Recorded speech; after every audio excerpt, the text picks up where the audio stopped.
그동안 제 시간이 너무 좀 바빠서 직접 여기서 말씀드리지 못하고 동영상으로 보내기도 하고 그랬습니다. 근데 누가 앞으로 교통표를 좀 봐준다고 그래서 될 수 있는 대로 여러분 직접 이렇게 뵙고서 시간을 가지는 게 좋을 것 같다. 또 저도 자주 오는 게 좀 좋고 그래서 자주 뵙게 됐으면 좋겠습니다. 오늘은 제 얘기하고 또 여러분도 이제 같이 살아가시는 동안에 도움이 되지 않을까 하는 말씀을 좀 드리고요. 다음에부터는 우리 며칠 전에 제가 대구의 계명대학에 갔어요.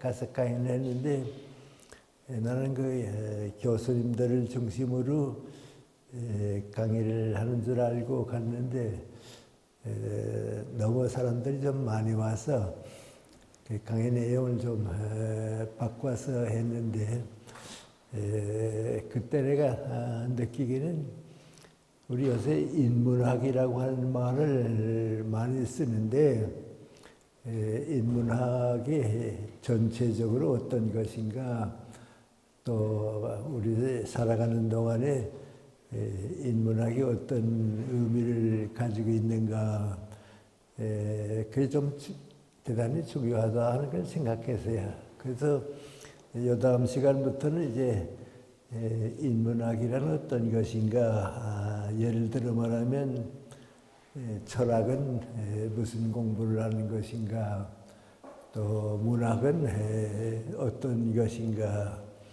또 종교는 어떤 것인가 역사를 보는 눈은 또 어떤 것인가 그런 걸 좀 체계적으로 묶어서 말씀드리면 혹시 이 다음에 좀 관심 있는 사람들이 모으면 책이 될 수도 있겠고요.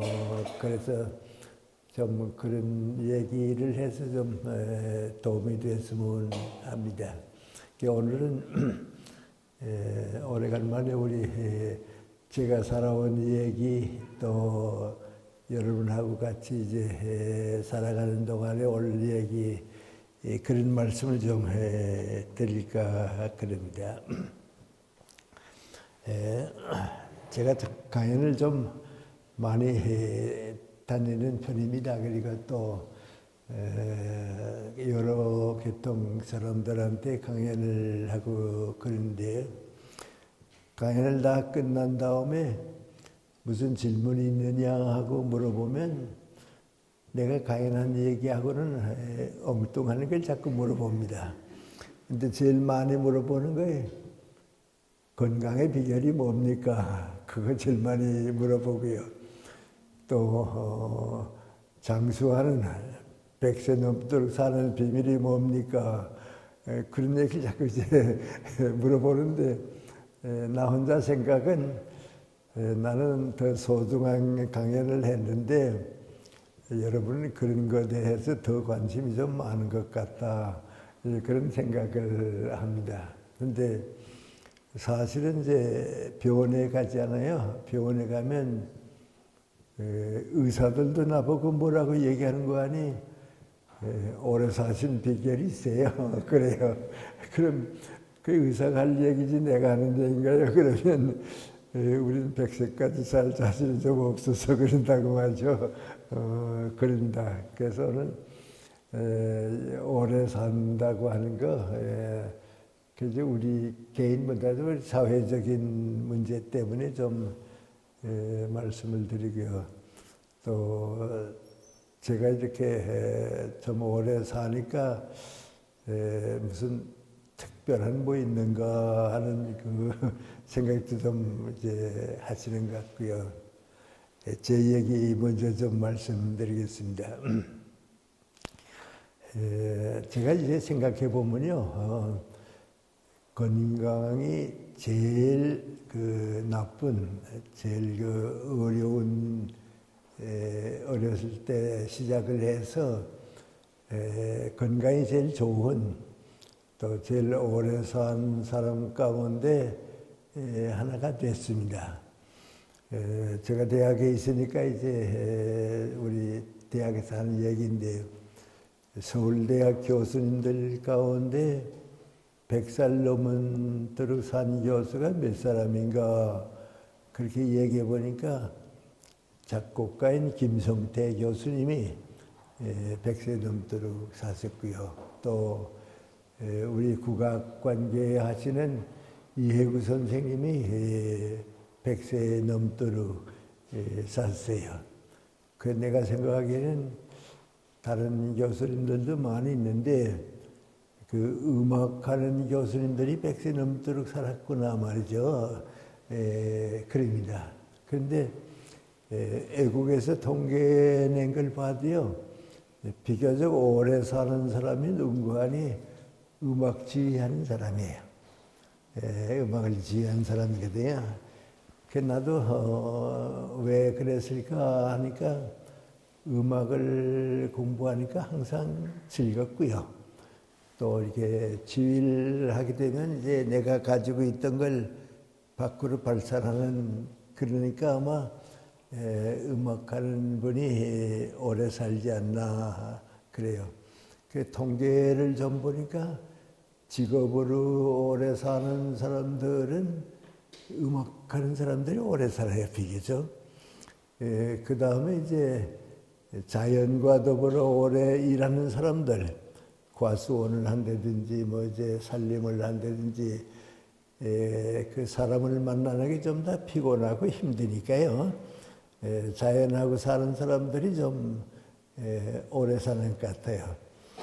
그런데 이제 사람하고 많이 접촉하는 직업이 두 가지인데 하나는 민관이 정치하는 사람들이에요. 정치하는 사람 많이 만나야 되잖아요. 그 다음에 민관이 의사예요. 의사가 또 환자를 많이 만나거든요. 그래서 정치하는 사람하고 의사하고가 그렇게 평균해서 오래 살지는 못했어요. 그래서 자연과 더불어 사는 사람이 좀 이제 오래 살지 않나 하는 생각인데, 우리 서울대학에 그 두 사람이 있고요. 고려대학에는 현승정 선생이라고 있어요. 저 국무총리도 지나고 그랬는데요. 그분이 이제 100세 되도록 사셨어요. 근데 우리 연세대학교는 100세 넘도록 산 교수가 없어요.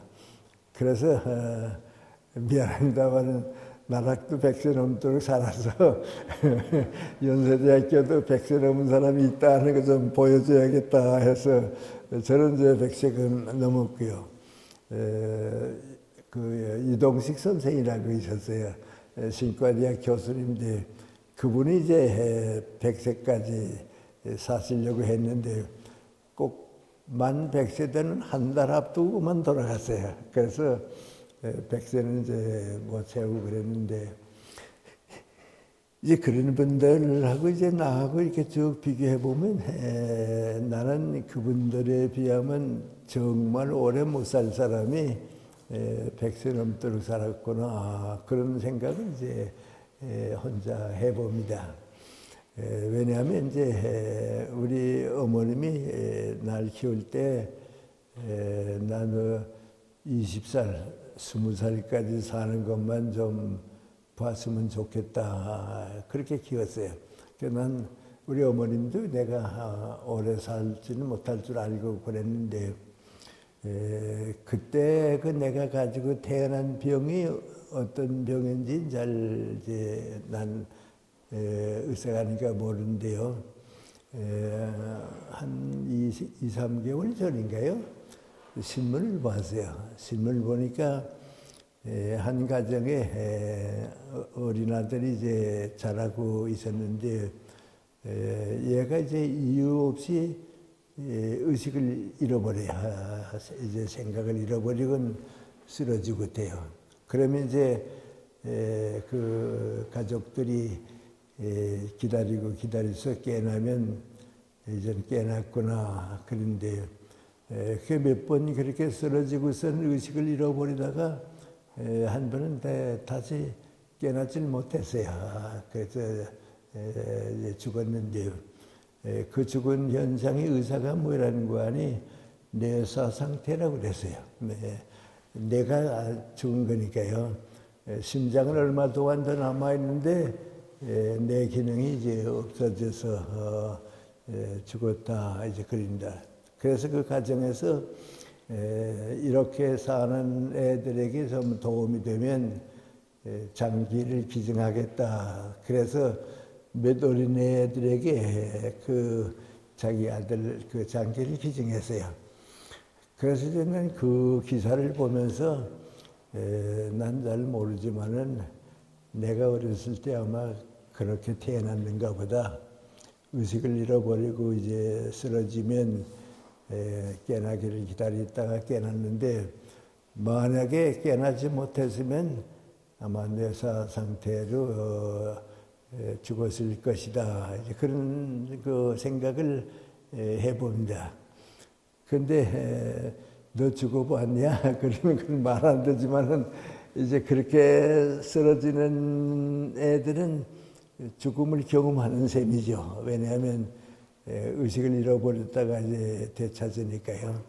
내 경우는 이제 뭐 이렇게 갑자기 뛰엄박질하다 뛰다가 나도 모르게 어떻게 쓰러져 넘어지면요. 의식을 잃어버리고 이제 넘어집니다. 그럼 이제 우리 어머님이 들에서 이제 농사 지으시고 그러다가 내가 우리 집안의 장손입니다. 장손이가 좀 쓰러졌으니까 빨리 와야겠다고. 그럼 이제 우리 어머님이 와서 날 품 안에 안고서 이제 깨나기를 기다립니다.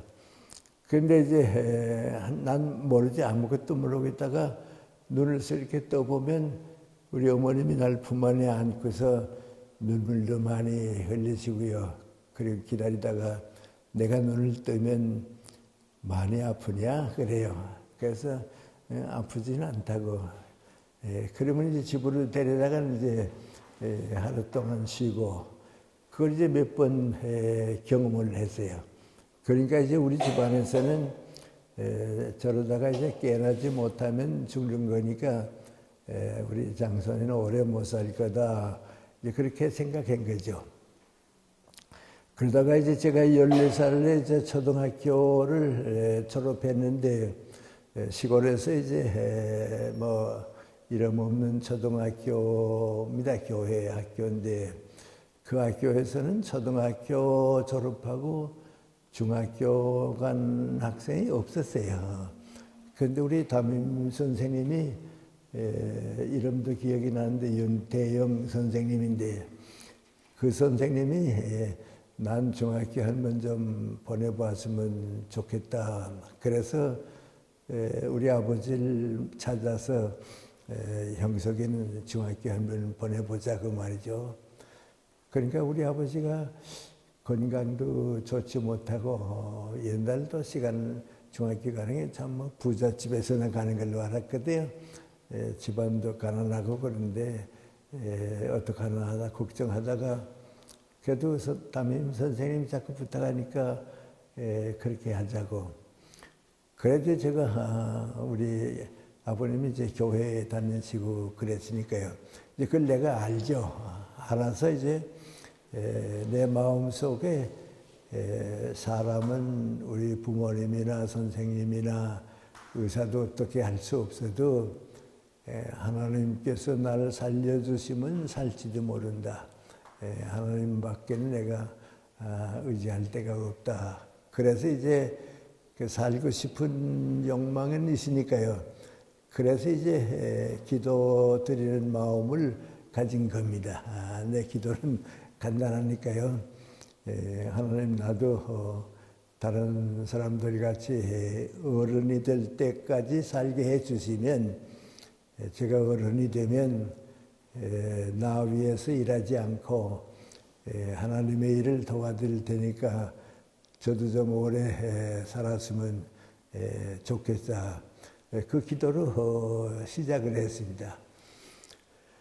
근데 후일에 이제 우리 어머니한테 얘기를 들으니까요. 그 14살 나서 내가 중학교 가는 해 정월 초하는 날 밤에 어머님이 꿈을 꾸신가 봐요. 그런데 내가 이렇게 무릎을 두 손으로 쌓아놓고 이렇게 앉아있다가 하늘로 쓱 올라가 버리고 마는 꿈을 이제 어머님이 꾸신 겁니다. 그리고 어머니 마음속에 맹구하니 이거 우리 장선이가 아마 금년에는 하늘로 올라가려는가 보다, 죽을려는가 보다. 그 할머니한테 가서 그 얘기했더니 할머니도 맹구하니 금년에는 아마 장선이가 죽을려는가 보다 그랬습니다. 그런데 하여튼 그 어려움을 겪고서 중학생이 되긴 됐습니다. 돼서 시작을 하는데 중학교 1학년 이제 한 해가 다 지나고 크리스마스 때가 됐어요. 그 크리스마스 때에 제가 우리 두 목사님의 설교를 들었는데 그 한 분은 윤인구 목사님이라고 우리 장로교의 아주 원로 목사입니다. 그 목사님의 설교를 쭉 들었는데 그 철없이 14살 나선 때지만은 이렇게 마음에 좀 간절한 뜻이 있었으니까요. 그 설교를 듣고서 내가 믿고 있는 하나님이 이런 하나님이로구나. 예수님이 나와 함께 하신다 하는 거 이런 거로구나. 그때 이제 신앙을 깨달은 겁니다. 그 깨달은 건 민구하니 다른 건 아니고 아주 간단한데 그 민구하니 이제부터는 내 인생을 나 혼자 살아가는 건 아니고 부모님이나 선생님이나 같이 살아가는 것과 마찬가지로 하나님께서 나와 함께서 하신다. 예수님께서 나와 이제 함께서 하신다. 그걸 이제 깊이 깨달았습니다. 그리고 나니까 나도 모르게요. 걱정이 없었습니다. 건강에 대한 걱정이 되는 건 없고 이제는 하나님이 나를 보호하시고 함께 있을 테니까 다른 걱정은 안 해도 괜찮겠다. 그래서 이제 신앙생활을 나 나름대로 시작했는데요. 그리고 좀 필요 없는 얘기가 될지는 모르겠습니다만 제가 다니는 숭실학교는 옛날이니까요. 숭실학교 학생들은 이제 기독교 학교니까 농촌 교회 가서 하기 아동 성경학교를 여름방학에 하고 됐어요. 시골에 가서 이제 초등학교 애들한테 성경도 뭐 가르치고 이제 그런 걸 했어요. 근데 내가 중학교 4학년쯤 돼서 철들었을 때입니다. 윤동주 시인도 같이 이제 다녔는데 윤동주 시인은 그때부터 이제 시를 쓰기 시작했고요. 또 우리 황순원 선생은 이제 그 작가는 그때부터 이제 소설가가 돼서 이제 소설을 쓰겠다 하고요. 나는 이제 그 생각은 못했지만은 14살 났을 때 처음 시골에 가서 초등학생들한테 좀 성경도 가르치고 그래야겠다 하는데 좀 자신도 없고요. 좀 이렇게 소심한 편이니까요. 평안, 지금은 순천 비행장이 됐습니다. 그 옆에 이제 덕질이라고 하는 시골 교회에서 이제 가서 하기하던 성경학교를 하게 됐는데 사실은 내가 선생으로 가게 된 건 아니고요. 거기에 이제 사는 내 학교 4학년 같은 동생 가운데 홍치순이라고 있었는데 그 홍치순이가 나한테 와서 뭐라고 하는 거 아니? 너 이번 우리 여름방학에 우리 시골 동네에 와서 하기하동 성경학교 선생 좀 해달라 그래요. 그 내가 나 그런 거 해보지도 못하고 자신도 없는데 내가 가면 그 되겠냐 그랬어요. 그랬더니 너는 뭐 좀 부족하지만은 우리 반 영철이 또 한 학생 이제 나보다 좀 나이 많은 영철이 있습니다. 가깝습니다. 영철이가 선생으로 오는데 너 보조 선생으로 따라오려무나. 그러면 둘이 가도 된다고 말이죠. 그러니까 이제 그러면 갈만하다고 말이죠. 진짜 선생은 이제 따로 가고 나는 이제 다 가서 심부름 하면 되거든요. 그래서 용기가 있어가지고서 그럼 나도 한번 가보겠다고. 그 집에 와서 부모님 보고서 나 이번 여름방학에 학야동 성지학교 선생으로 간다고 그랬더니 우리 부모님이 좋아서 말이죠. 너도 이제 중학교 4학년이나 됐으니까 잘 됐다고 말이죠. 가보라고. 그 이제 우리 시골이고 평양역에서 이제 그 친구를 만나서 가게 됐는데 약속을 했어요. 여름방학이니까요. 어느 날 평양역에 벽에 역에 시계가 있는데 그 시계 밑에서 만나자. 그래서 이제 짐도 좀 싸들고요. 거기 앉아서 이제 기다리고 있는데 영철이도 안 오고요. 홍치순이 데리고 갈 걔도 안 와요. 나 혼자 생각해 얘들이 나보고 가자 그러다가 필요 없으니까 저희 둘이 갔는가 보다 말이죠. 난 떨어졌는가 보다.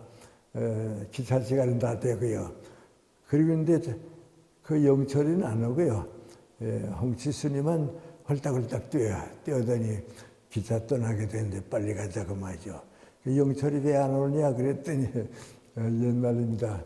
그럼 자식 어젯밤에 뭐 잠을 먹었는데 배 아파서 못 오갔대. 우리 둘이 가자고 말이죠. 그 내가 야 그럼 난 못 간다. 영철이가 가야 따라가지. 내가 가면 어떡하냐 그랬더니 둘이 다 안 가면 어떡하냐고 말이죠. 가자고. 그 끌려서 이제 기차 타고서 갔다고요. 가서 이제 시골 교회에 갔는데 시골에 계신 그 장로님이랑 다 나오더니 선생님 오셨다고 뭐 다 인사하대요.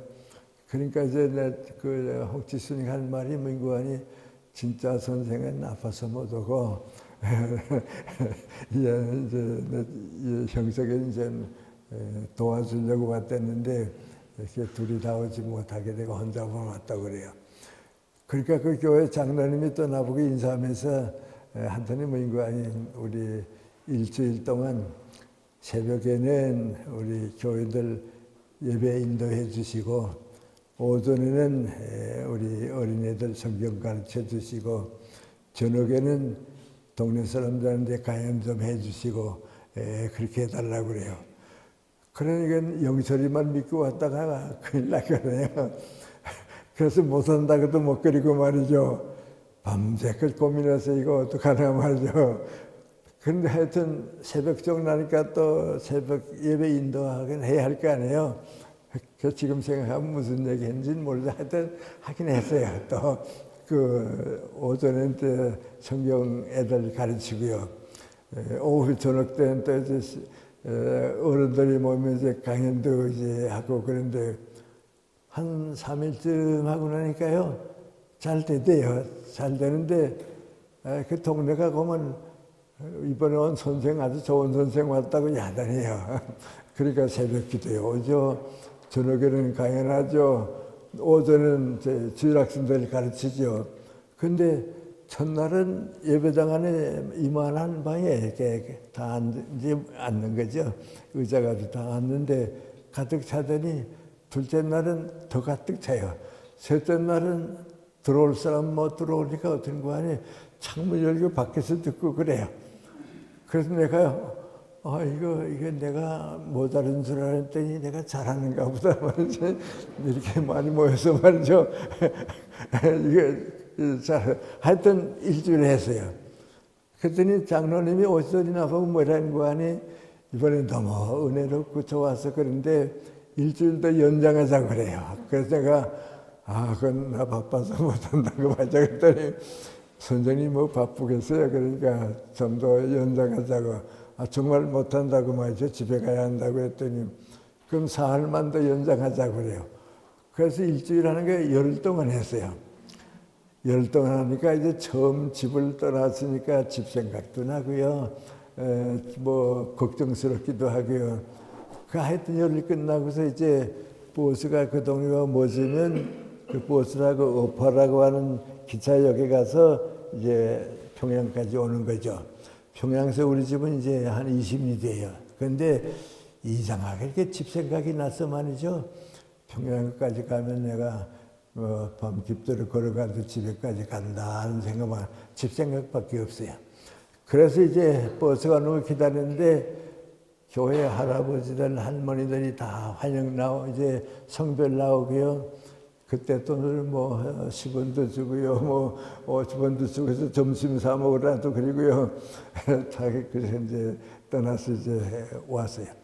얼마나 힘들었는지 하여튼 기차 타고 나서는 정신없이 쓰러졌어요. 그 열흘 동안 고생했으니까 정말 고생했죠.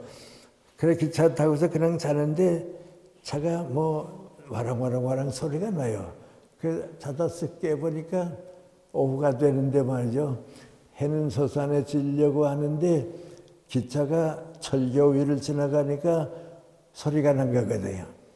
그래서 이게 쓱 보고서 어두워져도 나 집에까지 오늘 밤으로 걸어간다고 집이 생각이 너무 나는 거예요. 그래요. 그래서 이제 하고선 이제 다시 이제 그 와랑와랑 소리에 됐다가 이제 밖을 내다보고 잠들려고 하는데 어디선가 내 마음속에 이제 무슨 음성이 들려오는 거야. 너 14살 났을 때에 건강을 허락하면 내일을 하겠다고 약속했는데 너 와서 이렇게 일주일 동안, 열흘 동안 나를 도와주었는데 넌 집 생각밖에 안 하느냐 말이죠. 집 생각밖에 나는 거 없느냐. 그 소리가 들려오는 거예요. 그 내가 깜짝 놀라서 다시 생각하니까 내가 참 14살 날 때 기도드렸는데 하나님과의 약속인데 그래서 나 혼자 마음속에 하나님 잘못했습니다. 앞으로는 하나님께서 시키는 일 제가 집 생각보다도 열심히 하겠습니다. 그 약속했어요. 그리고 평양역에 내려서 집에 오니까 아마 지금 생각하니까 밤 11시쯤 됐던 것 같아요. 그 부모님들이 잘했느냐 그래서 잘했다고 말이죠. 그런데 그 이제 18살 났을 때 중학교 4학년인데요. 미안합니다. 그때부터 내가 교회와 신앙생활을 시작하면서 일하기 시작한 게 오늘까지 온 겁니다. 그러니까 내가 생각해도 내가 건강하게 오늘까지 일하게 됐다 하는 것은 그 14살 났을 때 하나님과의 약속이 오늘까지 이루어지고 있다. 그 지금도 그렇습니다. 그래 교회 일 이제 모든 일 일할 때 그 연장입니다. 그래서 지금 이제 누가 나보고 묻기를 건강하게 사는 비결이 뭐냐, 또 장수하는 비결이 뭐냐 그러면 그런 얘기는 할 수가 없으니까요. 그런 얘기 할 수가 없으니까 그래서 나만 아는 비밀은 있다고 그래요. 난 그렇게 시작했다고. 그리고 이제 놀라운 것은 민관이 그때 이제 신앙생활을 시작해서 하나님께서 나와 함께 하신다 할 때부터 건강에 대한 걱정은 없었어요. 중학교도 잘 다니고요.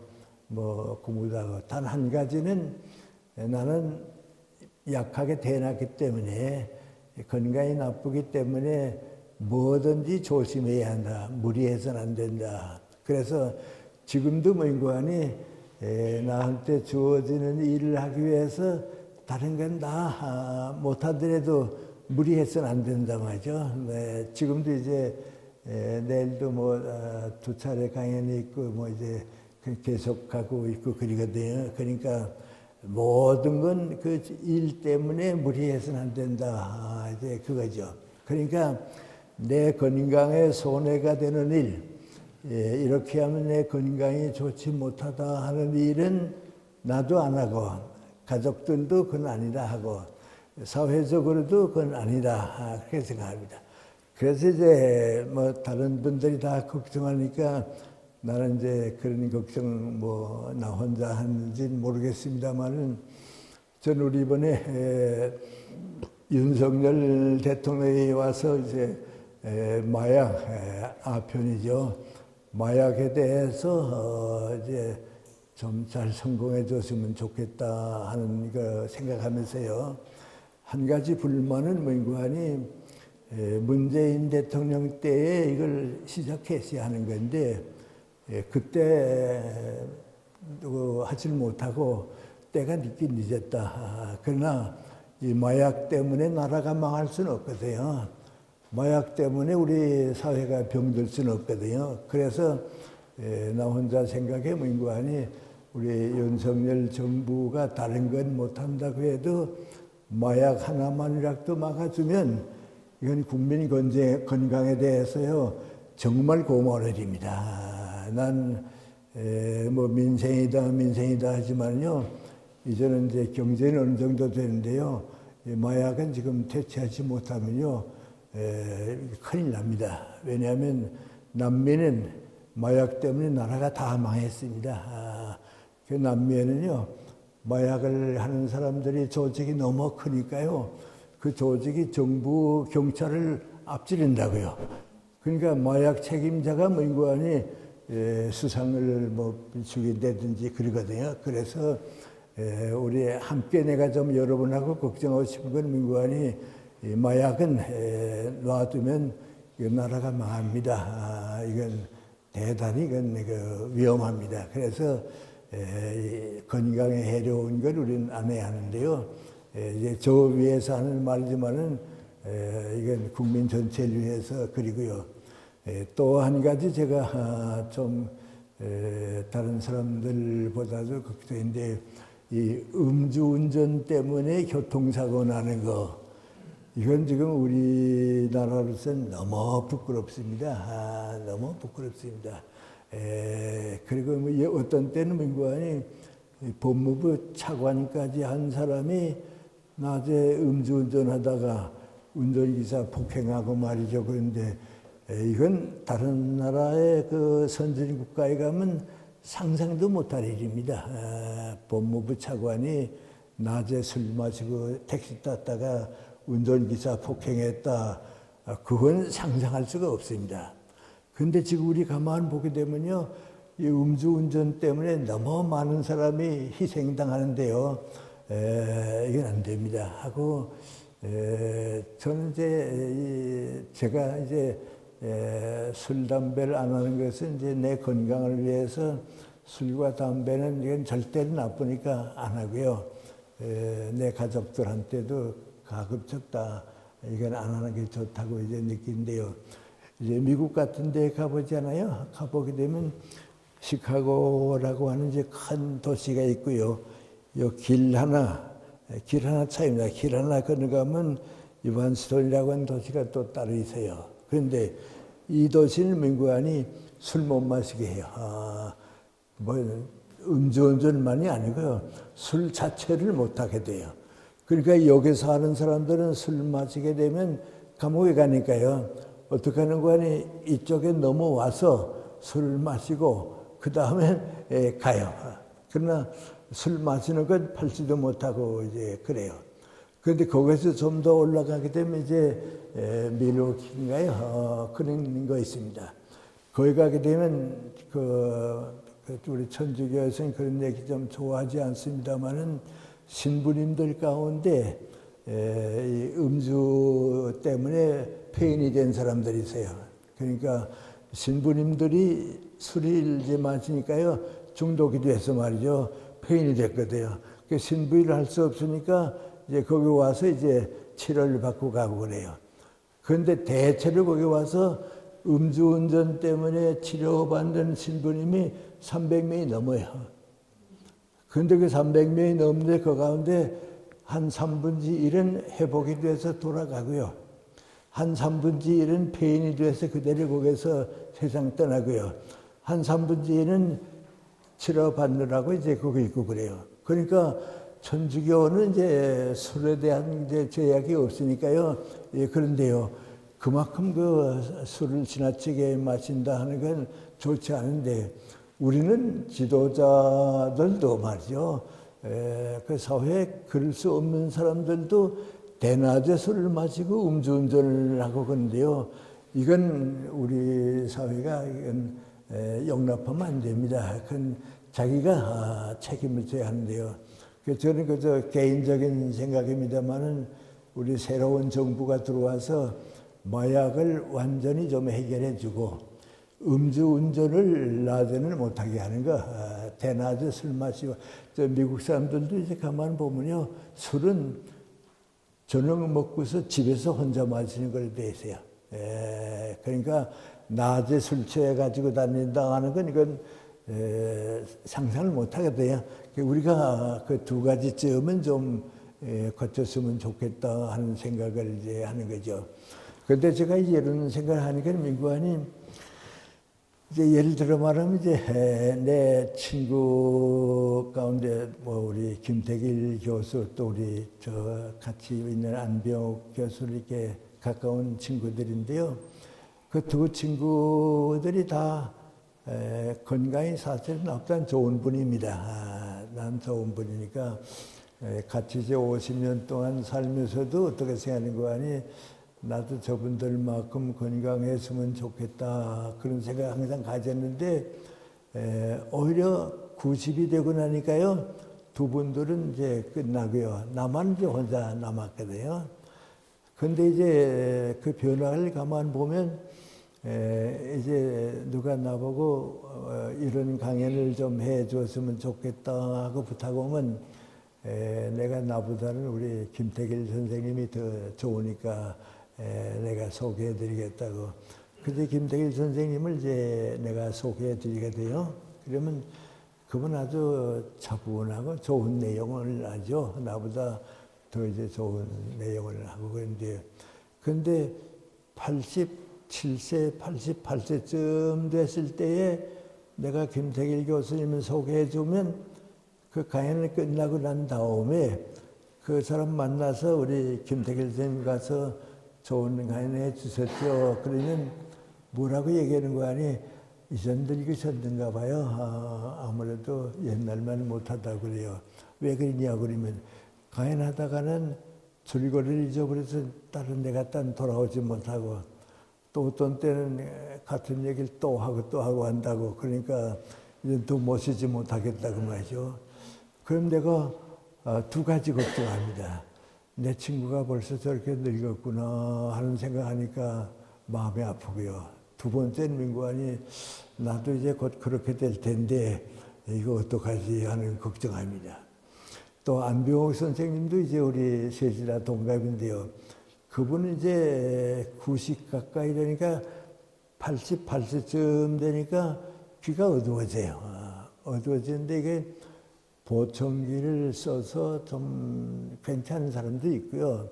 워낙 이제 그 약하게 되면 보청기가 필요 없어요. 우리 좀 나이 많으신 분들도 있는데요. 90 넘으면 다 하는 얘기가 민구안이 소리는 들리는데 말이 안 들린다고 그래요. 소리는 다 들렸는데 말을 이제 구별을 못 하겠나 그래요.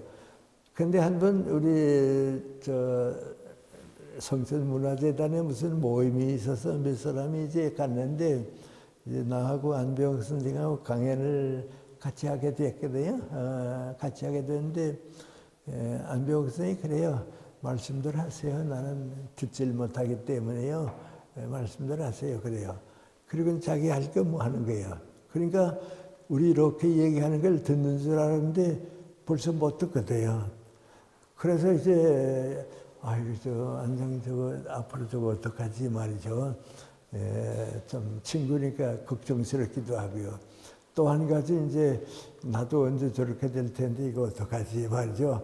걱정해요. 그런데 김태길 선생님은 워낙 술 담배를 안 하세요. 안병옥 선생님은 많이는 안 하지만 이제 술 담배를 좀 하시거든요. 그런데 이제 나하고 무슨 얘기를 하게 되면 김 선생은 술 담배 안 했으니까 우리보다 정신력이 강할 거라고 말이죠. 그래요. 근데 그 말은 뭔가니 젊었을 때 술 담배를 안 했어야 하는 건데 했던 것이 내게 지금 도움이 안 됐단 말이죠. 후회하는 것 같아요. 그래 그 다음에는 될 수 있는데 술 담배를 안 하시는데 그래도 일찍 끝나요. 하고 글쎄 다른 것도 모르겠는데 이제 90이 되니까요. 자꾸 모연관이 노인성 치매라고 할까요? 그래요. 안 선생이 이제 90이 됐을 때 인제대학에서 상을 받게 됐어요. 나도 축하해 주기 위해서 이제 와서 이제 앉아서 축하하고 있는데 안 선생이 상을 다 받더니 고맙던 인사를 해야 하거든요. 인사를 하는데 이상하게 필요 없는 얘기를 해요. 자기 이름 자랑도 하고요. 또 상하고 관계도 없는 얘기도 하고요. 그래서 그러다가 이렇게 아래 쓱 보더니 여기 내 딸이 와 있는데요. 내 딸이 내 얘기 듣다가 손을 이렇게 하게 되면 무조건 끊으라고 약속했어요. 그러니까 나 이젠 더 얘기 안 할랍니다 하고 내려가요. 그러니까 집 앞 가정에서 말이죠. 아버지 무슨 말씀하시다가 내가 앞에 앉아서 이렇게 하기만 하면 무조건 끊으라고 하니까 알았어. 약속했던 거고요. 그 다음부터는 어디 가서 얘기하게 되면 사모님이 따라다니면서 대신 얘기하고 이제 그래요. 그래서 다 똑같이 자랐는데 두 분은 90으로 끝나고 나는 좀 더 오래 계속 가는데 뭐 내가 더 건강해 그런 건 아니고 무슨 그 장점이 있어서 그런가 그런 생각을 해봐요. 해보게 되면 혹시 어렸을 때 기도 드렸던 것과 마찬가지로 너 좀 더 일해라. 너한테 할 일이 아직 많이 남아있으니까 건강하는 대로 일해라. 그 마음이 내게는 지금도 이제 남아있어요. 그래서 지금도 이제 가연을 하든지 하게 되면 내가 하나님과의 약속이 있어서 너 건강만 허락하면 일해라 그랬는데 계속해서 일해야 할 거 아니냐 이제 그런 생각이에요. 그런데 그러면서 이제 주변에 여러 사람들 이렇게 쭉 보게 되면요, 이게 내 건강을 너무 많이 믿는 사람들, 나의 뭐 건강이 아무 걱정 없지 하는 사람들이 먼저 끝나요. 그러니까 나같이 좀 소심하게 걱정스럽게 내 건강을 위해서 절대로 무리는 안 한단 말이죠. 내가 나에게 주어진 일을 위해서 무리는 안 해야겠다. 그런 생각을 좀 사회적으로 전부 가지게 되면요, 달라질 것 같아요. 그리고 나는 우리 양구 실정은 잘 모르겠는데요. 내가 이게 쭉 보게 되면요, 우리 이제 한 가정을 이끌어가잖아요. 가정을 이끌어가는데, 우리 지금 가정이라고 그럽니다. 주로 이제 내과 의사님들이 계시거든요. 경험 많이 있는 내과 의사, 가정의를 이렇게 좀 연락을 해가지고서요. 우리 가족의 건강은 당신이 좀 봐달라고 말이죠. 그게 꼭 있는 게 좋습니다. 나는 중학교 동창 가운데 김하용이라고 있었는데요. 아주 좋은 의사입니다. 내과 의사입니다.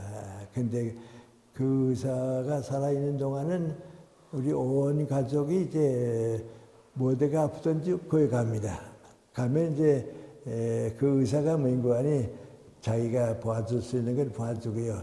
봐주기 어려운 건 이제 세브란스 병원의 어느 의사한테 또 무슨 이제 안과의 어느 의사한테 소개를 해주거든요.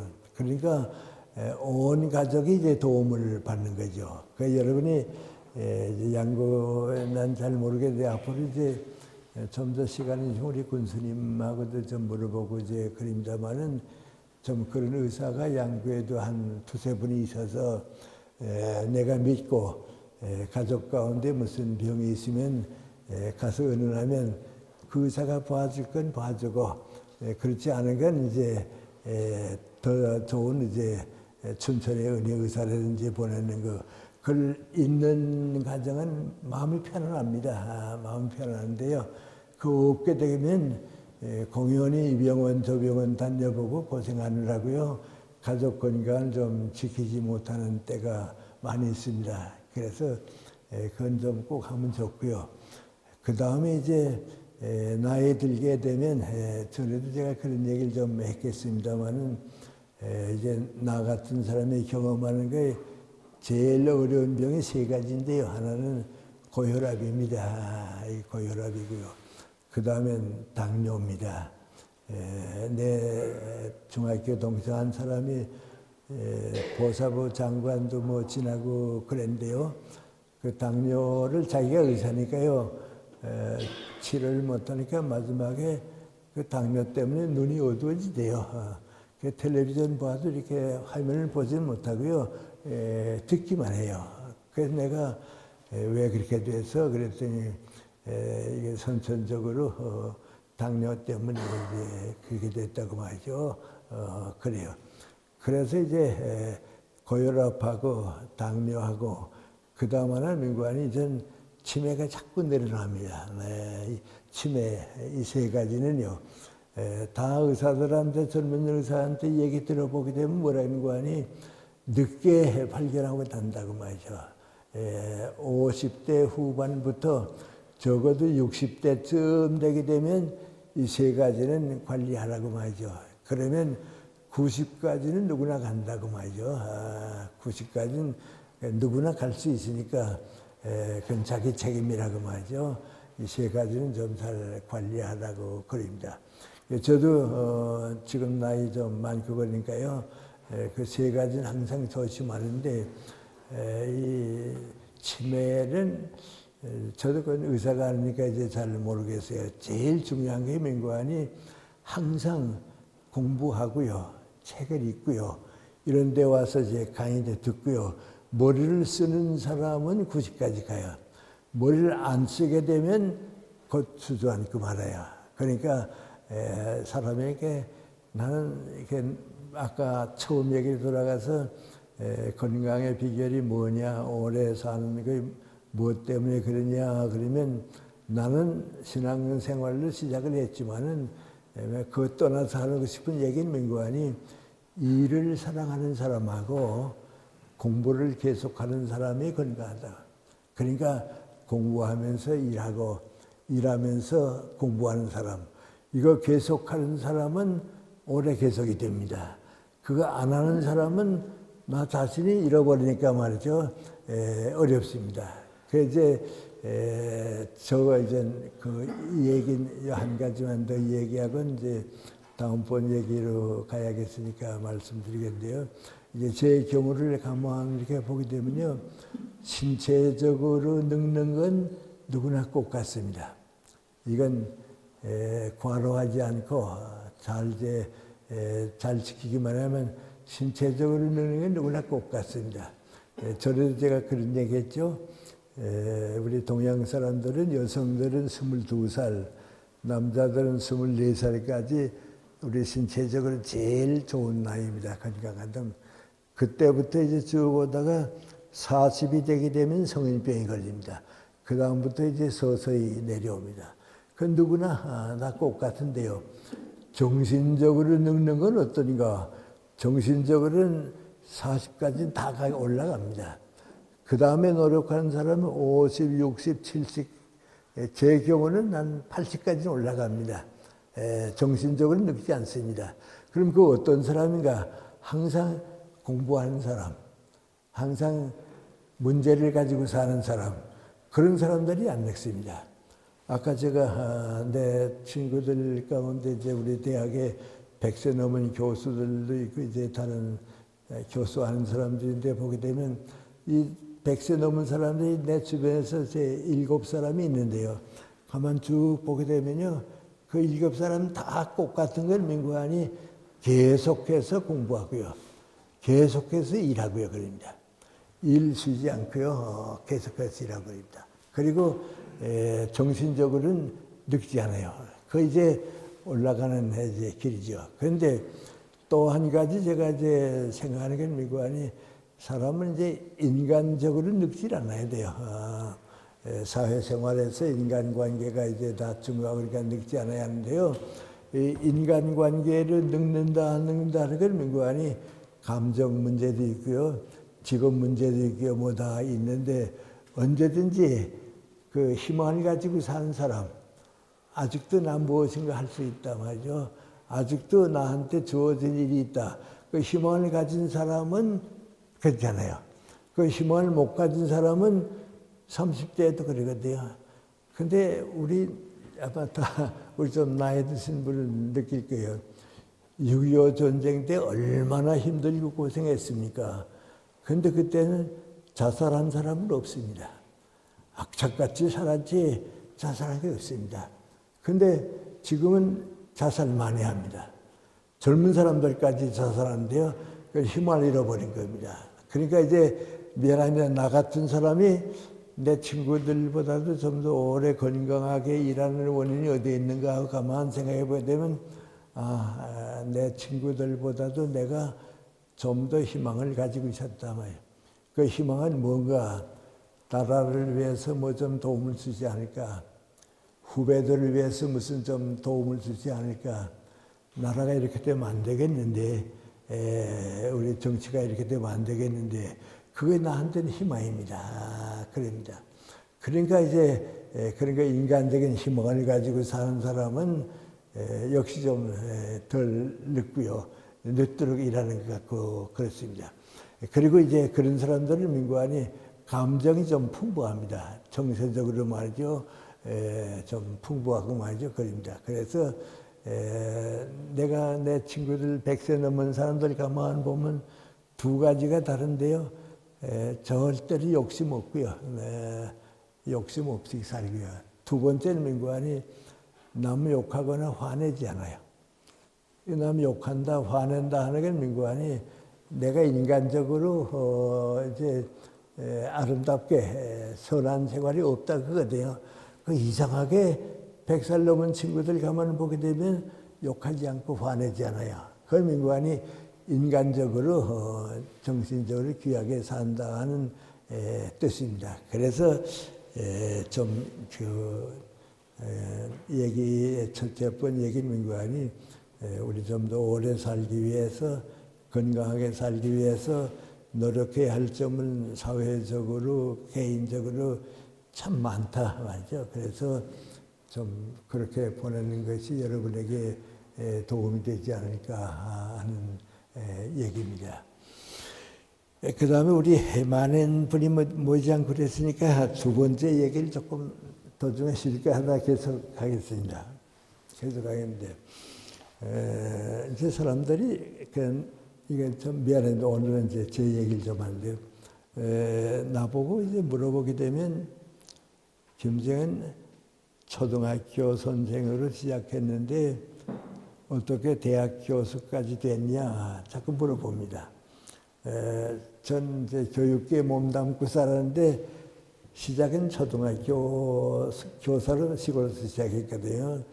그런데 지금은 어떻게 하다가 이제 대학 교수까지 되니까 아는 사람들이 이제 초등학교 선생으로 시작해서 어떻게 대학 교수가 됐나 이제 그런 얘기를 합니다. 근데 사실 무슨 큰 원인이 있는 것도 아니고요. 큰 길이 있는 것도 아닌데 제가 이제 이렇게 살아왔다 하는 게 좀 이제 다른 직업을 가지고 살아도 그럴 것 같아요. 얼마 전에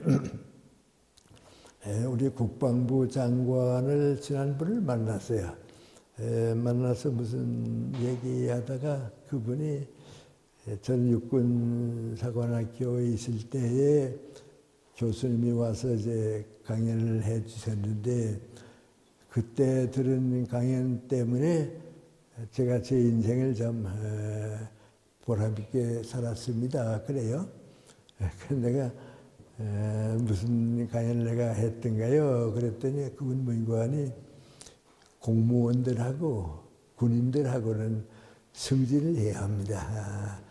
다른 직업은 괜찮아요. 다른 직업은 뭔데 이건 공무원하고 군인하고는 다 승진해야지 않나요? 그런데 너무 빨리 승진하겠다고 욕심내지 말고 늦어도 괜찮으니까 중책을 맡아서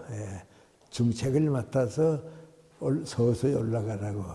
그러면 먼저 올라갔던 사람들이 다 이제 떨어지고 나면 그 책임이 오니까 하라고 말이죠. 그걸 내가 강연했는데 자기가 그때 육군사관학교 때 그 얘기를 듣고서 우리 군대는 계급사회니까 말이죠. 김생님 말씀이 맞다. 그리고 중책을 맡았다고 말이죠. 근데 먼저 승진했던 이들은 다 끝나고 뭐 그랬는데 중한 책임 맡고 나니까 또 더 중한 책임을 맡게 되고 그래서 지금은 이제 참모총장 다 지나고 국방부 장관까지 지나고 끝나게 됐다고 말이죠. 그래요. 근데 나는 그때 크게 생각한 건 아니고요. 내 주변에서 가만 보면 공자님 말씀이 이제 항상 있는 겁니다. 공자님 말씀 가운데 무슨 말씀이 있는 거 하니 욕심이 앞서는 사람은 목적에 도달하지 못한다. 아주 유명한 얘기입니다. 우리 김재준 목사님이 당신 후배한테 써준 글이 바로 그 공자는 그 말씀입니다. 그 민관이 욕심이 많은 사람은 승진하려고 자꾸 서두르기 때문에 목적에 도달하지 못한다고. 욕심 없는 사람은 지금 나한테 주어진 일을 함으로써 더 좋은 일 가고 더 좋은 일 가고 그냥 그 사람이 끝까지 올라가게 되는 겁니다. 바로 그런 뜻이 우리 사회생활을 하다 보면 중요한 겁니다. 아까 제가 제 얘기를 했으니까 말씀을 드리겠습니다. 제가 중학교를 졸업하고서요.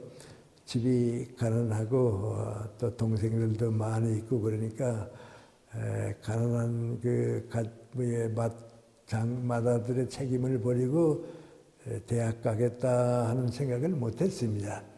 그래서 이제 고향에 있는 초등학교 지금 말하면 초등학교 선생으로 이제 1년 동안 있게 됐습니다. 그런데 항상 마음속에 있는 게 민관이 다른 건 다 괜찮은데 학생들 열심히 가르치고 우리 학생들 좋은 학생 되는 거 보면 뭐 교육자로서 다 좋은데 한 가지 아쉬운 점이 있는데 그 민관이 중고등학교 선생님들은 인격도 높고 학문도 높은데 우리 초등학교 선생님들은 같이 일해보니까 한 단계 떨어집니다. 그러니까 나도 내 인생을 살 때에 인격만은 중고등학교 선생님만큼 올라가야지 내 인격까지 안에서 머물게 되게 되면 내 손해 아니냐 말이죠. 내 인생의 손해 아니냐 말이죠. 그래서 여러 가지로 생각하다가 역시 대학을 가긴 가야겠다. 대학에 안 가니까 내 인격이나 내 인생에서 한계가 온다 말이야. 대학에는 가야겠다. 그래도 이제 집이 가난하고 그러니까 걱정했는데 고마운 것은 우리 어머님입니다. 우리 어머님이 하시는 말씀인 거 아니 너희 친구들 다 고학을 해도 대학에 간다고 하는 얘기를 너한테 들었는데 너도 가봐라. 도와주진 못하지만 내가 동생들 데리고 굶어 죽게 하겠냐. 그러니까 너 그저 내가 자유롭게 해줄 테니까 내 고생 내가 하더라도 좀 대학에 가봐라 말이죠. 그 어머님 말씀이 너무 고마워서 말이죠. 그럼 저 어머님 믿고서 대학에 가겠다고 말이죠. 그 1년 있다가 대학에 갔습니다. 그 대학을 쭉 졸업하고 나니까 일제 말이 됐습니다. 그 일제 말이 되고 나니까 이젠 어떡하지 하고 있는데 해방이 됐습니다.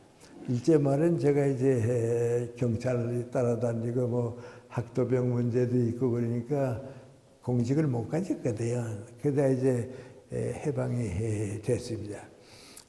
좀 이런 얘기는 이제 밖에서 글은 썼습니다만 별로 이제 얘기를 하지 않는데요.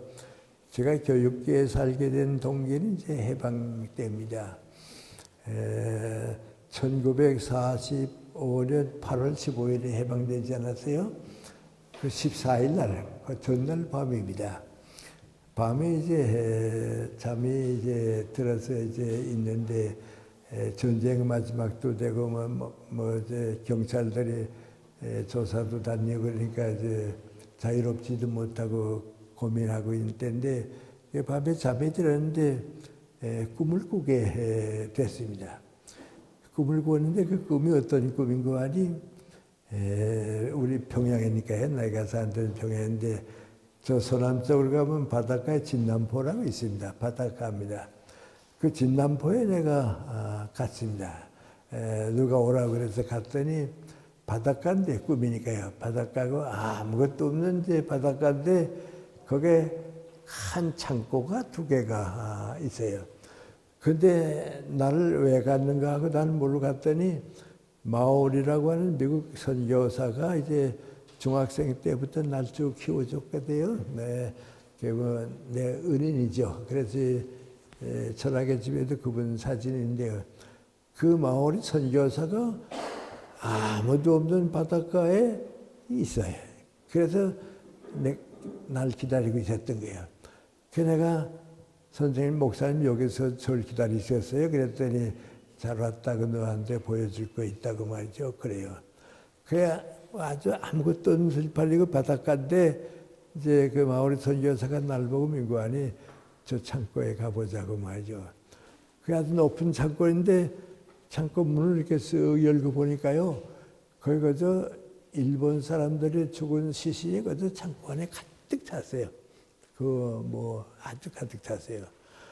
그 내가 깜짝 놀라서 이거 다 일본 사람들이 죽은 시신 아니냐니까 그렇다고 말이죠. 놀랐습니다. 그래서 다시 저쪽 창고에 가보자고 그래서 또 가봐서 창고 문을 열었더니 거기에도 일본 사람들이 죽은 시신이 그저 가득 찼는데요. 들어가 보니까요. 나하고 같이 대학 다니고 있던 일본 친구들도 거기에 죽었어요. 그런데 바닷물 속에서 건져냈기 때문에 시신들이 전부 아주 물이 가득 차고 피등피등하고 그래요. 그래 둘이서 보고서 깜짝 놀랐어요. 그리고 그 마을의 선교사는 꿈이니까 사라졌어요. 나 혼자 생각하니까 태평양 전쟁을 우리는 제2차 세전이죠. 제2차 대전 우리는 태평양 전쟁에 우리거든요. 일본이 이제 미국하고 전쟁이니까요. 그래 일본 사람들의 시신이 저렇게 가득한 창고가 2개가 있다고 하면 뭔가 이상하다. 그리고 하필 미국 선교사인 모요리 선교사님이 날 어디든지 보여주는 것도 좀 이상하단 말이죠. 너무 이상하다. 그건 상상 못했던 꿈이거든요. 그리고 다시 잠이 들었어요. 다시 잠이 드니까 이제 8월 15일 새벽이 되는 거예요. 그때 또 꿈을 꾸게 됐어요. 꿈을 꾸게 되는데 넓은 들이에요. 아주 한없이 넓은 들인데 땅이 옥토예요. 거기에 내가 소를 앞에 하나 놓고 연장을 매달고서 그 밭을 가는데 말이죠.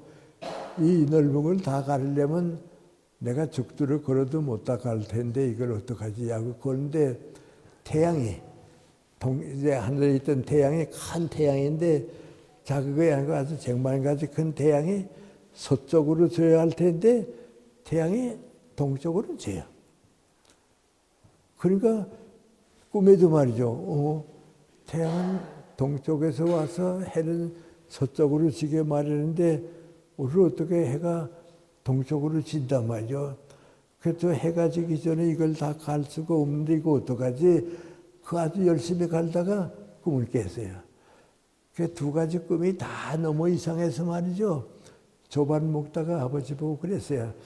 아버지 나 어젯밤 꿈을 꿨는데 너무 이상하다고 말이죠. 그래서 일본 시신들이 많은 꿈 꾸었고 그 다음에는 태양이 동쪽으로 지는 꿈을 꾸었다고 그랬더니 우리 아버님이 가만 생각해 보시더니 내가 내 나이 때에 일본군이 점령했다고 한라병이나 그러잖아요. 그런데 그때 보니까 동쪽에서 야구공 같은 작은 태양이 그저 자꾸 들어오더래요. 그 공 같은 태양이 자꾸 들어오더니 일본 깃발 아니야? 일장기가 세상에 가득 차더라고 말이죠. 그런데 태양이 동쪽으로 졌다고 하니까 무슨 변화가 있을지 모르니까 그때는 이제 시골에서 뉴스가 없는 때입니다. 너 오늘 평양에 좀 가봐라 말이죠. 그래서 20里걸어서 이제 그때 교통이 없으니까 평양에 갔어요. 가서 보니까 뭐 하나도 변한 거 없어요. 그대로 그저 다 움직이고 있고 이제 그래요. 그래서 전차를 타고서 평양역에서 이제 우리 다시 집으로 와야겠다고 전차를 타고 갔는데 전차가 도심지에 가서 멎었습니까? 멎으니까 손님들이 이제 내리잖아요. 그리고 또 다른 사람 타거든요. 그 손님들이 내리고 다른 사람들을 타는데 그 전차가 멎었는데 길 맞은 쪽에 가게가 있어요. 그 가게에서 라디오 방송이 들려와요. 라디오 방송이 들어오는데 일본 국가가 있죠. 일본 국가가 끝나더니 일본 천황이 방송한다고 말이죠. 그래요. 그래 뛰어내렸어요. 내려 그 가게에 들어가서 들어보니까 방송에 나오는데 천황이 뭐라는 거 하니 오늘 지금으로서 일본은 무조건 항복한다고 전쟁은 끝났다고 말이죠. 방송이에요. 그러니까 뭐 갑자기 그리가 이상하네요. 그래서 생각을 정리해 보니까 뭔가 하니 일본이 항복했구나 이제는 말이죠. 그럼 전쟁이 끝난 거고 항복했으니까 일본군은 이제 돌아갈 거고 우리는 이제 해방될 거고 이 세상을 이거 어떡하지 말이죠. 놀랐습니다. 그래 그걸 이제 겪고 나면서 내가 느낀 게 민관이 이제는 해방이 됐는데 앞으로 내가 할 일이 뭔가 밭을 가르라. 우리 민족과 국가 위해서 밭을 가르라. 그럼 밭을 가는 건 뭔가 교육계에 나가라 말이죠. 교육을 맡아라 말이죠. 그래서 교육계에 몸담고 지금까지 이제 오는 겁니다. 그런데 이제 대학을 졸업했으니까요. 초등학교가 아니고요. 우리 고향에 자그마한 중학교가 이제 있었습니다. 그 중학교를 내가 자연히 맡아서 이제 교장 일을 보게 되고요. 또 김현석 장로라고 이제 사업을 선거해서 돈을 좀 많이 번 분이 있어요. 그분이 나보고 부탁하면서 내가 이 학교를 좀 맡아서 교육을 하고 내가 재정적인 뒷받침을 좀 해주겠다고. 그래서 고향에서 중학교를 이제 새로 꾸며가지고서 이제 교장이 된 겁니다. 거기서 이제 한 2년 동안 이제 교장 생활을 쭉 하는데, 미안합니다. 제 얘기입니다. 그런데 가만 생각해 보니까요, 이제 중학교를 내가 하게 되면 내 책임이 뭔가 하는데, 우리 고향 부근 일대에 젊은 사람들이 중등교육은 다 받도록 해주자.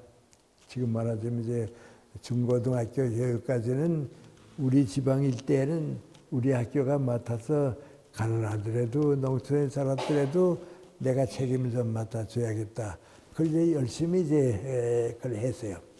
쭉 하고 있었는데 공산국가가 되니까요 안 되겠어요. 암만 생각해도 안 되겠어요. 미안하지만 이제 지금도 좀 그런 얘기하는데요. 공산국가에서는 교육을 한다 하는 것이 꼭 빙판, 얼음판 위에 씨를 뿌리는 것 같아서요. 교육이 갈 데가 없어요. 공산이. 근데 나는 이제 자유를 믿는 사람이고 기독교 신자고 그러니까요. 공산주의하고는 자꾸 이제 어긋나고 하니까 좀 더 지나게 되면 결국은 두 가지인데 뭔 거 아니 내가 공산당 때문에 희생을 당하거나 이 일은 전부 이제 빼앗기고 말 테니까 걱정은 마죠. 아주 점점 이제 조여오는 거예요.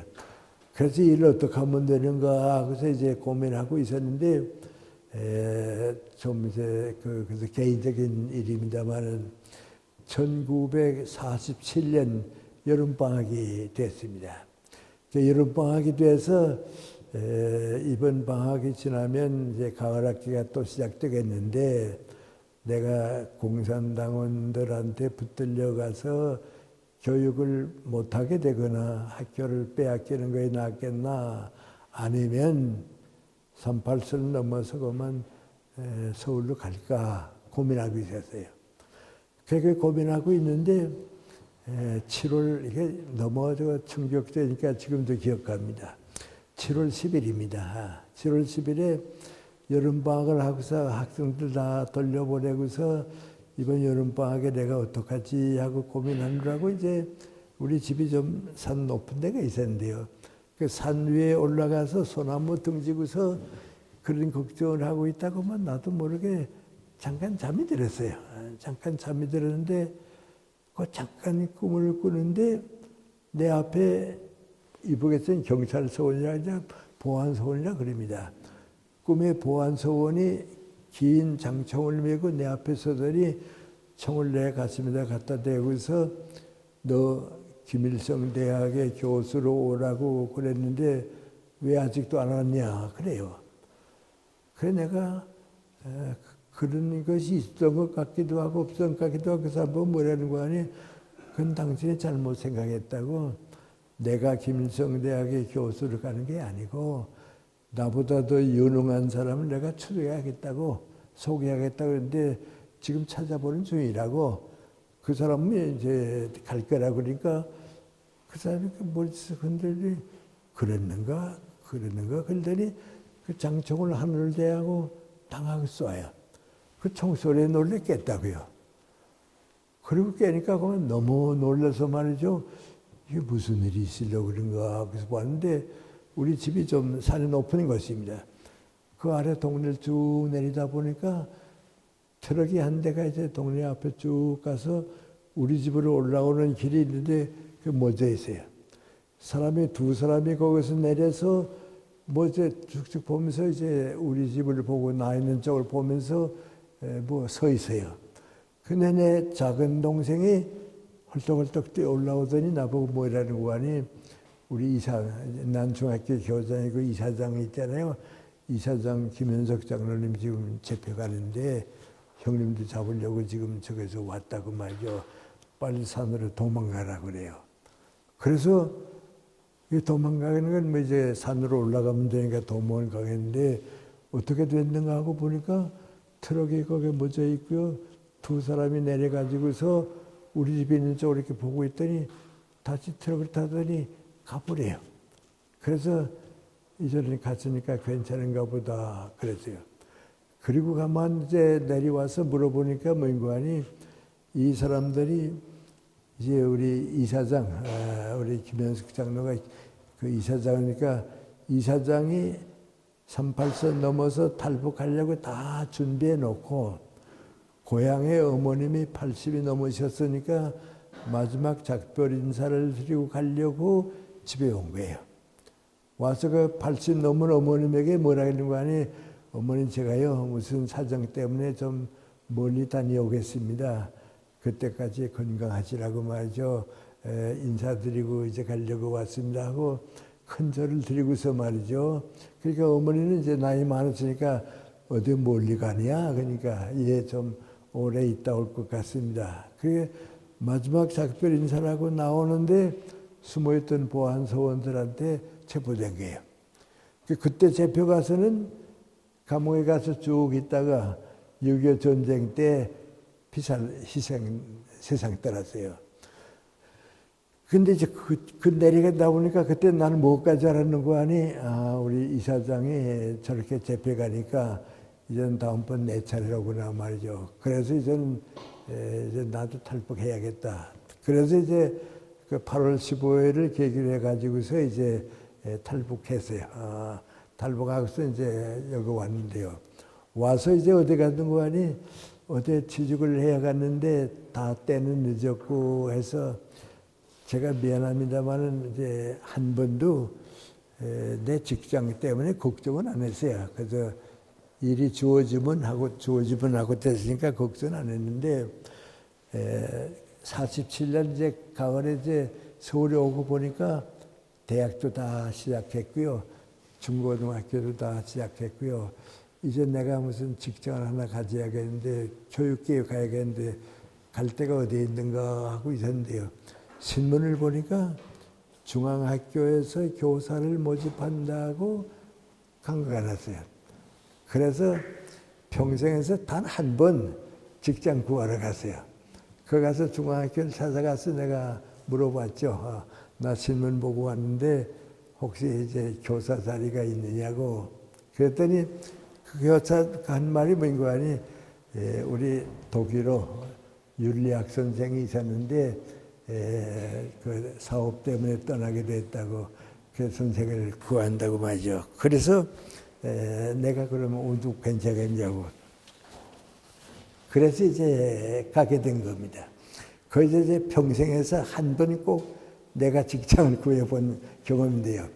그 중학교에 와서 이제 쭉 있는데 다 좋아요. 우리 제자들도 좋고 다 좋은데 미안한데 또 한 가지 이제 불만인데 뭔고 하니 내 선배나 친구들은 대학 교수가 되고 나는 이제 중고등학교 교사로 있는데 앞만 봐도 중고등학교 선생님들은 대학 교수보다 좀 인격이 모자라는 것 같아요.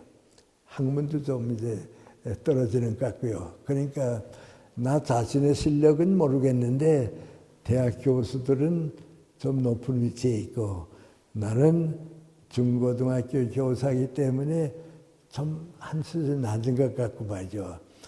그래서 어떡하지 하고 이제 고민을 했는데요. 6.25 전쟁이 끝나고 나니까 뭐 세상이 다 달라졌습니다. 그래서 그래도 중고등학교에 좋은 제자들을 키우는 것이 교육에서 제일 좋은 책임이니까 머물러 있을 수 있으면 좋겠다 하고 있는데 어떻게 알았는지 연세대학교, 고려대학의 한국신학대학 세대학에서 시간 강사를 좀 와달라고 부탁이 왔어요. 그래서 그때 내가 이제 중학교 좀 교감으로 있었는데요. 좀 쉬는 시간. 그래서 세대학에 나가서 이제 강사를 지내고 한 학기가 지났는데 연세대학교에서 사람이 왔어요. 사람이 오더니 우리 백낙준 총장님이 좀 만났으면 하는데 왔으면 좋겠다고 말이죠. 그래서 그럼 내가 내일 배우러 가겠다고 다음날 연세대학교 갔어요. 갔더니 백낙준 총장님이 나보고 하시는 말씀인 거 아니 김생 우리 신과대학의 기독교 윤리 강의를 한 학기 해줬는데 다음 학기부터 우리 철학과 전임 교수 좀 오라고 말이죠. 그래서 좀 수고해달라고. 그래서 이제 연세대학교 가게 됐어요. 그래 가게 되니까요. 이제 미안합니다. 나 혼자 내가 학문적으로 다른 교수님들하고 동등하게 설 수 있을까? 또 연세대학교에 오면 이제 우리 은사에 해당하는 분들도 많이 있고 이제 근데 인격적으로 내가 그분들과 비슷하게 설 수 있을까? 그래서 고민했어요. 고민하고 한 2, 3년 동안 열심히 일하고 그러니까 참 미안한 얘기입니다만은 나도 노력만 하게 되면 학문적으로 뒤지질 않겠다. 그동안 내가 공부해 왔으니까 괜찮겠다. 또 인격적으로 나보다 훌륭한 선배님들이 많이 있는데 그 수가 많지는 않다. 그래서 다 나하고 비슷하다. 그래서 자신이 생겼습니다. 그래서 이제 31년 동안 이제 연세대학교에서 쭉 되니까요. 이제 보니까 사회 사람들이 보게 되면 시골서 초등학교 교사로 시작했던 사람이 대학 교수가 된 거거든요. 그러니까 이제는 사회적으로 보든지 모든 점으로 봐서 내가 학문하는 것과 내 인격이 이젠 사회가 인정받을 만한 위치에 됐단 말이죠. 그런데 65세 정년이 돼서 이제 학교를 떠나게 됐습니다. 그때 제가 좀 고민했습니다. 다 다른 교수들은 65세가 되면 정년돼서 가정으로 돌아가는데 나는 어렸을 때 약속한 기도가 뭐인고 하니 하나님께서 건강을 주시면 일을 더 계속하겠습니다 하고 약속했는데 나는 그냥 남아서 일해야겠다 말이죠.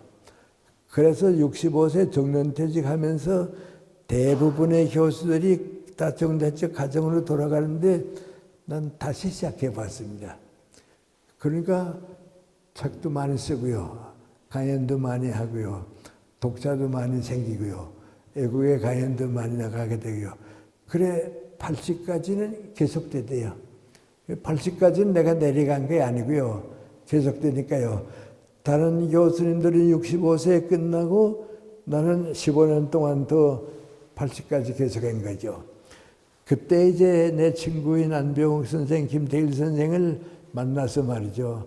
자, 다른 교수들은 모르지만은 우리는 나라 걱정을 많이 하다 보니까 지금 80이 넘었는데 이제 앞으로 어떡하냐 말이죠. 90까지는 가보자 말이죠. 내려오면 안 될 테니까 말이죠.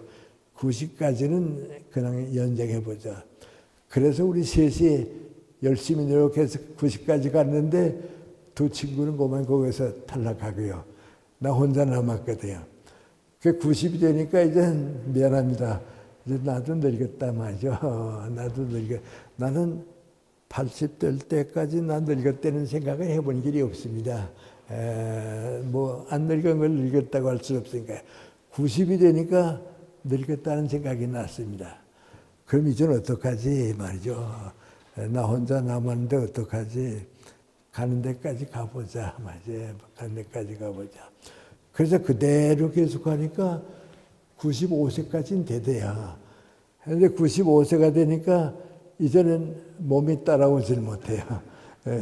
몸이 자꾸 따라오지 못하고 말이죠. 빨리 피곤하고 말이죠. 좀 창조적인 노력은 못하게 돼요. 그래서 이젠 나이도 많고 끝났는가 보다 그 생각하고 있었어요. 그런데 전에 제가 한번 그 말씀 드릴 것 같습니다만은 다른 때 얘기인데 97세입니다. 97세에 조선일보에서 우리나라에서 금년 동안 제일 좋은 책을 쓴 사람들, 또 좋은 글을 남겨준 사람들 10사람을 뽑아서 발표를 했어요. 근데 그 10사람 가운데 내가 들어가 있어요. 그 다른 교수를 어떤가 하고서 쭉 봤더니 전부 50대, 60대지 70 넘은 사람이 좀 적어요. 근데 97세에 내가 거기 들어가 있거든요. 그 내가 생각해도 내가 이거 자신이 있나 하고 생각해 보니까 문장은 나도 50대, 60대에 쓴 글이 좋아요. 어제 우리 여기서 조선일보에서 온 분 아마 일주일쯤 후에 우리 양구 얘기가 나올 겁니다. 이번엔 좀 조선일보 전면에 나올 테니까요. 아마 양구 얘기가 나올 것 같기도 하고 이제 그렇습니다. 우리 집에서 하자 그런 걸 난 양구가 고향이 돼서 양구에 하니까 일로 오라 그래서 어제 이제 보고 갔는데요. 이제 그분한테도 그 얘기했어요. 내가 97세에 10사람 가운데 끼울 때에 좀 의심했다고 말이죠. 그런데 왜 그렇게 됐는가 했더니 지금은 문장은 50대, 60대만 못해요. 형용사도 많이 없어지고요. 또 정서적으로 좀 풍부하지 못하고 자신 없는데 그래도 왜 10사람 가운데 끼었는가 하고 생각해 보니까 사상은 내가 앞선 것 같아요. 그분들보다 사상은 내가 앞서 있거든요. 그래서 끼운 것 같단 말이죠. 그리고 미안합니다. 내가 나보고 하는 얘기가 민구하니 너 아직 안 늙었다. 10사람 가운데 끼었으니까 아직 안 늙었다 말이죠. 그러전 이젠 끝나는 건 할 수 없지만 그러자. 그리고서 이제 계속 했는데요. 제일 힘든 게 민구하니 이젠 몸이 따라오질 못해요. 정신력은 아직 괜찮은 것 같은데요. 몸이 이제 따라오질 못해요. 우리 좀 나이 많으신 분들 때문에 하는 얘기인데요. 내 경우를 가만 보면요. 제일 못 따라오는 게 민구하니 다리 힘이 빠져요. 걷지 못해. 지금도 이제 제 생각에는 이제 언제부터 지폐인 짚을까 하고 있는데요. 금년은 이제 그대로 지나보고 금년 지난 다음에는 지폐인 짚어보자 하는데요. 다리 힘이 빠지고요. 또 병원에 자주 가야 되게 되고요. 그래요. 그런데 얘기 미안합니다. 그래서 마지막 얘기입니다. 99세가 됐을 때인데 동아일보하고 조선일보에서 칼럼을 좀 써달라 그래요. 그래서 내가 이게 이 나이에 다들 훌륭한 사람들 글 쓰는데 거기에 끼어들어 가지고서 망설이나 하고 떨어지면 안 하나 하다가 어떻게 할까 했더니 신문사에서 그냥 좀 맡아달라고 그래요. 그래 맡았어요. 그 맡아서 조선일보는 3년을 썼어요. 3년 쓰고 나니까 이제 내용이 책이 2권 됐어요. 2권 됐는데 그 한 권은 중국어로 번역이 됐어요. 그 지금 중국 독자들이 생긴 셈이가 돼요. 그래서 이제 조선일보는 끝나고 동아일보는 지금도 이제 계속하고 있어요. 그리고 한 1년 지나니까 중앙일보에서 조선일보도 끝나고 그러는데 우리도 좀 써달라고 말이죠. 그래요. 그러니까 그땐 103세가 됐는가요? 그 나이가 돼요. 그래서 내가 이거 써도 괜찮겠냐 그랬더니 써달라고 말이죠. 그건 한 달에 2번씩 지금도 써요. 아마 이번 금요일에도 나올지 모르겠어요. 그리고 한번 보니까 자, 이거 내가 얼마나 늙었나 생각해 보니까 그래도 정신은 늙진 않았는데 몸은 이제 다 늙었고 말이죠. 근데 이제 갈 때까지 가봐야겠다. 그래서 지금 이제 계속 가고. 그래서 아까 제가 처음 시작할 때 여기 다녀가는 게 교통이 너무 힘드니까요. 걱정했는데 내 제자가 선생님 교통표는 제가 차를 대드리고요. 기사까지도 좀 도와드릴 테니까 계속 나가시라고 말이죠. 그래서 내 제자 보고서 그럼 내가 이제 시간 만들어 나가자고 이제 그랬어요. 근데 제가 이런 말씀 드리는 건 민관이 초등학교 교사로 쭉 있으니까 다 좋은데 중고등학교 선생님들이 갖추고 있는 인격은 내가 못 가질 것 같다. 그래서 중고등학교 선생님이 되었어요. 또 다 좋은데 대학 교수님들만을 못할 것 같다. 그래서 나도 모르게 대학에 가게 됐어요. 근데 대학에서 다 끝났는데 나는 어떻게 생각했는가 하니 내가 나이 들었다고 해서 일을 끝낼 수는 없다. 왜냐하면 대한민국에 이렇게 많은 일이 있는데 너무 많은 일이 우리가 다 원하고 있는데 도와드릴 수 있는 데까지 도움이 될 수 있는 데까지는 내가 도와줘야겠다. 그 내가 14살 났을 때 약속인데 그 약속은 지켜야겠다 말이죠. 그 지금 미안한데 내일도 이제 아침가 이제 2번 강연이 있는데 오늘 밤에 가서 좀 잘 쉬고 이제 2번 가야겠는데 내가 원하는 건 뭐이고 하니 나는 괜찮은데 일은 안 할 수가 없으니까 그 주어진 일은 안 할 수가 없으니까 일은 해야겠다. 일 끝나고 나면 좀 마음이 편해지고 하죠. 그러니까 그렇게 사는데 제가 여러분한테 이제 2가지 좀 그래서 이런 말씀드린 건 민관이 절대로 늙지 마세요. 늙지 마세요. 내가 늙는 건 자기가 늙는 거지 난 늙었다고 생각하는 게 되게 손해예요. 정신력은 늙지 않아요. 그러니까 항상 공부하고요. 일하고요. 그러면 늙지 않아요. 그러니까 절대로 늙지 마시고요. 그 다음에 2번째는 민관이 계속해서 체질학도 더 있고요. 이런 데 좀 많이 배우고요. 공부 계속하고요. 그리고 일을 사랑하세요. 놀기지 말고 일 끝나면 인생이 끝나니까 말이죠. 제가 항상 하는 얘기가 민관이 사람을 얼마나 오래 살면 좋냐 하는 생각 누구나 다 하거든요. 그런데 나는 그거에 대한 대답이 민관이 일할 수 있고 다른 사람에게 작은 도움이라도 줄 수 있을 때까지는 살자. 이제 일도 못하고 다른 사람에게 도움도 주지 못하게 됐다 하면 그때는 욕심내지 말자 말이죠. 그때는 욕심내지 말고 그래도 끝까지 좀 일해보자. 그리고 다른 사람에게 도움을 주자 말이죠. 나는 이제 우리 젊은이들 보고 그럽니다. 너희들 뭐 세상이 어렵다, 답답하다, 힘들다. 암만 그래도 우리만큼이야 힘들었겠냐? 우리만큼 어려운 시대에 산 사람은 지금 없단 말이죠. 우리만큼이야 힘들었겠냐? 그런데 더 중요한 건 민관이 선진 국가에 가서 일할 수 없는 사람보다는 후진 국가에서 일하는 사람이 더 행복하다. 일하는 사람이 더 행복하다 말이죠. 제가 양구 오게 됐는데 어제 우리 전창범 전 군수님 만났습니다. 만났는데 내가 이 춘천에 한림대학 있죠.